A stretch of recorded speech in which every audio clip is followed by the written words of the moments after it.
Texoma's #1 hit music station, Hot 107.3 FM. JJ Phoenix, and this is Faith in Tune, a very, very special Faith in Tune edition. And I have with me my main man. What's going on, Jacob Sheriff? How you doing? Man, I'm good. It's good to be here with you. Well, man, I just feel honored. I hear a lot about you. Everyone knows your dad, Dwayne. We've always been behind the ministry of, that Victory Life has been for Texoma. Mm-hmm. And I just want to thank you just coming by. It feels good. It's my honor to be here with you. We just want to continue to serve in this community, and it was just nice to meet you. I hear your voice. Now I get to hang out with you a little bit, so I'm the one who gets to be honored. Oh, see, there you go. Oh, my goodness. All right. I'm getting all mushy now, and I'm a guy. We got to get back on some masculinity, because today, the message I wanted to speak with you as well. It's a message to men and to women, but the message is kings and queens, and being able to fight, for your kingdom, which your kingdom is everyday life that you have. But the message will come out of 1 Samuel. Chapter 30, and I'll talk more about that here in just a moment. But once again, thank you. Oh my God, thank you. It's good to be here, and I'm blessed to get to hang out with you. All right, we're going to be right back. Let's get to some music here on Faith in Tune, and I'll be right back with a message with my man Jacob Sheriff here on Hot 107.3 FM. Texoma's #1 hit music station, Hot 107.3 FM. You're listening to Faith in Tune this beautiful Sunday morning, and I am with Jacob Sheriff from Victory Life Church here in Sherman. How you doing, Jacob? Man, I'm good. It's a good day, and I love my Sundays, and it's good to be here with you.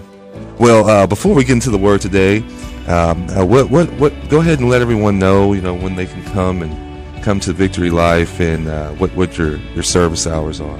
Yeah, our services in Sherman for the weekend are Saturdays at 6 p.m. and then Sundays at 10 a.m. And then we have a midweek service Wednesdays at 6:30. We have children's church every single service and youth on Wednesdays. All right, well, go ahead. Make sure to get there. That is 4100 North Travis? That's exactly right. Okay. I kind of remember. I had to remember from the fan drive. But today we are talking great word. It's about fighting back, fighting for your kingdom, fighting the good fight of faith. And Jacob, I was just so intrigued by this story of David, going through what he went through. But I'll go ahead and let Jacob take it away from here and speak, whatever comes to you about this story. Yeah, well, the story just has to do with David at his lowest hour and knowing what to do. And he did what he always did, and that was pray. David was the one who sort of gave us the script for prayer in Psalms. And so anytime the enemy has just completely dashed all that you have and all that you know and has completely crushed you, David shows us what we should do, and that's turn right to God and say, what do I do about this? This is the place where we go to really get realigned with where we're supposed to be, what we're supposed to do, and how we're supposed to do it. And when it comes to fighting back, well, the enemy in our lives is always going to try to take, steal, kill, and destroy is the way Jesus said it. But he came to give us life. So we have to continue to have the courage to not let the things in this life keep us down, but to actually continue to go forward in Christ. And that doesn't come by us necessarily doing our own thing or doing it our way, but to turning right to God before we do something really stupid. We turn right to God, and he can direct us. And that's why I love David so much. I'll get into this here in just a moment before we get back to the music. Everyone, just remember, David, that was one of the greatest kings. Every religion, can recognize David for what he did. It's something that's very validated. He was a person that wrote poetry, can be sensitive about love, and at the same time would go to war for his people and that's right. and go out and fight for what was right. And then at the same time be wise enough to take his counsel from God first, and not directly from the people. He was a true king. But we'll finish on this here moment. Here's some more music now. Faith in Tune here on Hot 107.3 FM with my man Jacob Sheriff, and this is sponsored by Texoma Hyundai. Texoma's #1 hit music station, Hot 107.3 FM. You're listening to Faith in Tune, and today I'm with my man Jacob Sheriff. Great influence here in the community. I love the way that the youth comes now and speaks the word. I love to see young pastors. A lot of older groups may not like, but I love to see someone who can connect the youth, because I think that there's a void that's missing because we all don't talk the same. Right. Don't take it in the same. Yeah. But one thing is universal, and that's love and evil. And a lot of the youth have seen a lot of those fights. Yeah. They don't know, which today we're talking about, David fighting the good fight of faith with the situation that he was under. And a lot of youth, they go through this all the time. Yeah. Daily fights. And how are you able to connect with them and be able to, show them something that, that they're just reaching for? How are you able to do that with the youth? Yeah. Well, with younger teenagers, young adults, what we forget is that they are human too. And they struggle with real human situations. And the older you get, the more distance you have from those moments that you went through those things. So it's a matter of calling attention to the things in their life that are not just wrong, but what their struggles are, to call attention to those things, to say that Jesus actually has something to say about those things. And one of the books I've read about pastoring, that I found this one phrase to be very helpful, is the primary job of a pastor is to pay attention to what God is doing and then call attention to what God is doing. Mm-hmm. And so what I do is I just pay attention to teenagers, young adults, young families, young couples, and then I call attention to what God is doing. I pay attention to their struggles, to their pains, to the different things they're going through, but then pay attention to what God is doing as well, that in the midst of all those struggles and pains, they're not always able to see what God is doing. They're really struggling with what's right in front of them. And what my job as a pastor is to sort of stand not just from the outside, but also from the inside and say, hey, in the midst of all of this struggle and pain, this is what God is doing. This is what God is saying. Let's trust Him together. And when it comes to speaking to youth, to young adults, it's just a matter of learning that language, just learning their language. And honestly, it's not like it's a complex language. It's a language of pain and hurt and ecstasy and excitement, and it's everything in between. You just have to learn to communicate with their language so that you can actually say what needs to be said, because the gospel message is a universal message. Amen. It's just a matter of getting contextualized and translated into the midst of their struggles and pains. And if you meet someone in the midst of their struggles and pains, they're going to be willing to listen to you. If you'll show that love, if you just continue to beat them down with words, if you continue to condemn, if you continue to just call attention to their mistakes, they're not going to pay attention to you. But if you'll call attention to what God is doing, what God says about them, who they are in Christ, not their identity in the world, because in the world they're trying to find who they are and they don't know who they are. Well, we know who we are in Christ. That's why, like most of Paul's letters, you see in Christ, through Christ, by Christ. All of those phrases has to do with us understanding who we are in Christ. And if we can communicate that to teenagers, that we know who they are. If you'll listen, I can tell you who you are. The world's not going to tell you who you are. They're going to try to script you according to their image, but we're being transformed into the image of Jesus. And so I pay attention, and then I call attention, and then I just use language that can communicate that universal message of the gospel, that we are in need of the grace of Jesus. And everyone deserves it. That's one thing I love is it's all about, it's for everyone. Oh, man. Yeah. And I don't like to see that when it's a lot of condemning, because you make them feel like it's not for them. Don't. Yeah. But we're going to get into that here in just two. There's some more music on Faith in Tune. Yeah, I'll be right back with Jacob Sheriff here on Hot 107.3 FM. This is sponsored by Texoma Hyundai. Texoma's #1 hit music station, Hot 107.3 FM. You're listening to Faith in Tune this beautiful Sunday morning. And this is sponsored by Texoma Hyundai. I'm sitting with Jacob Sheriff, Victory Life Church in Sherman, pastor. One thing I love about the story we're talking about today about David in 1 Samuel chapter 30 is a lot of it is, we say we want the responsibility of being a king or a queen, but there's people that spend years but never truly fight for that title. They go through the faith, and they make the wrong decisions just because the first decision is, like you said, to first come to God about it.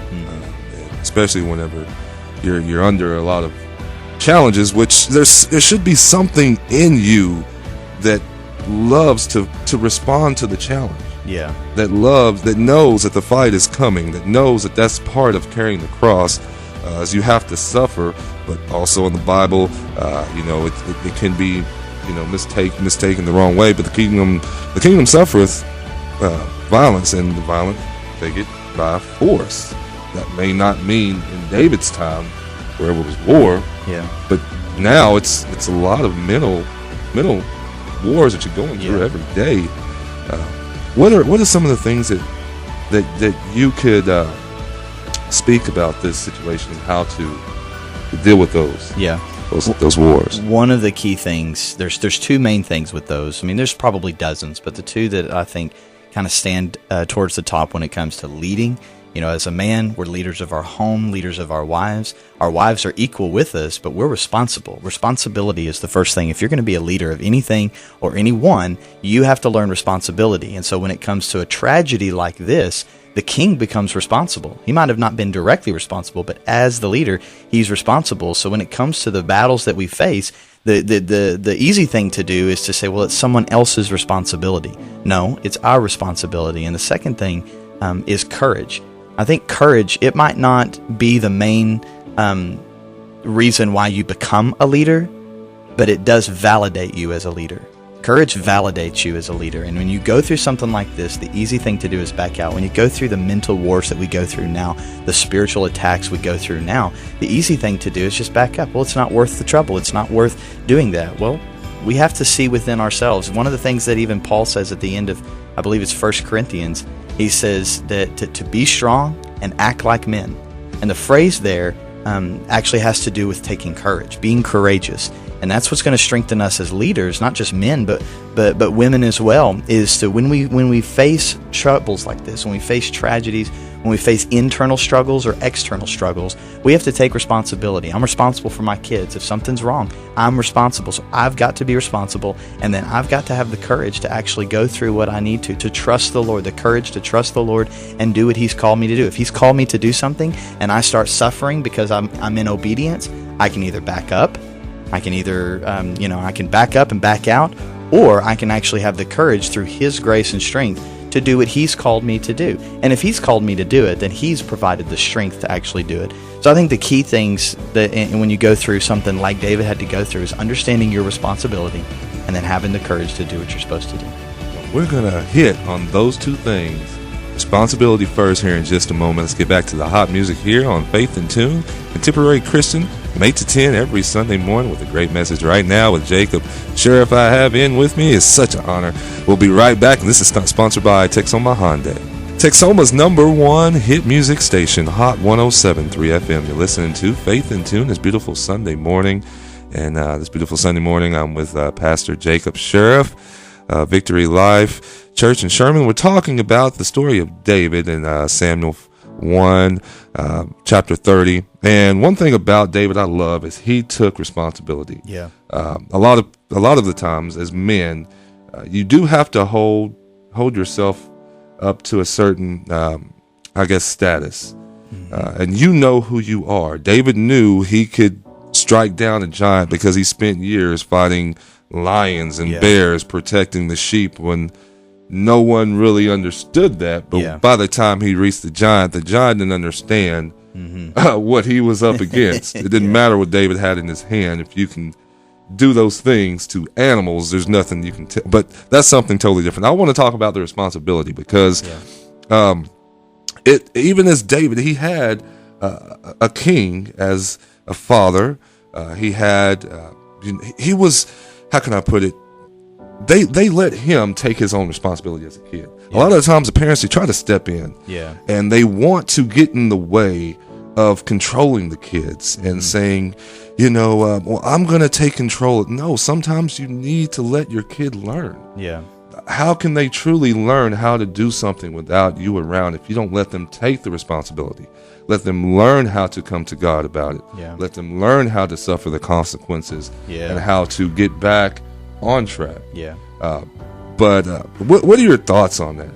Well, responsibility is something that has sort of become like a cuss word. I mean, we would rather give responsibility to our employer, to businesses, to the government, to the church. We would rather skirt responsibility and give it away to somebody else. And that's not healthy for us. There's no way to grow without learning to be responsible. And parenting, gosh, it's really difficult. It's not an easy thing. And navigating this with your kids is pretty difficult. But there is an emerging generation that has no idea how to take responsibility because parents or grandparents or aunts and uncles, people who raised kids, did not make them be responsible. You make a mistake, you suffer consequences. When you do something wrong, you have to face the consequences. When you say you want a puppy and you'll take care of it, you need to actually take care of it, because if you can't take care of a puppy, then how are you going to grow up and take care of your spouse, take care of your kids? They've got to learn responsibility gradually as they grow, and I think responsibility is one of a huge determinant in our culture today. It's something so small that has such profound impact from a single person to a whole culture. If we can learn to be responsible for ourselves, be responsible for our actions. We would rather say, well, it was somebody else's fault. No, we have to be responsible for our actions, the good decisions and the bad decisions, and responsible for what we have. I have a spouse. I have kids. I'm responsible for providing for them. If they're not provided for, I cannot skirt that responsibility. It's mine.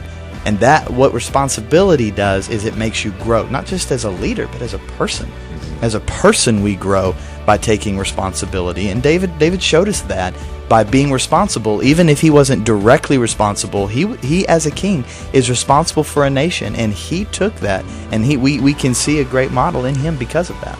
And I'm going to finish back in just a moment on the courage part of this story, because it took a lot of that. All started with one man's faith, and it just trickled on. But we'll finish on that. Here's one more break, and then we'll be back here on Hot 107.3 FM, Faith in Tune with Jacob Sheriff, Victory Life Church here in Sherman, Texas.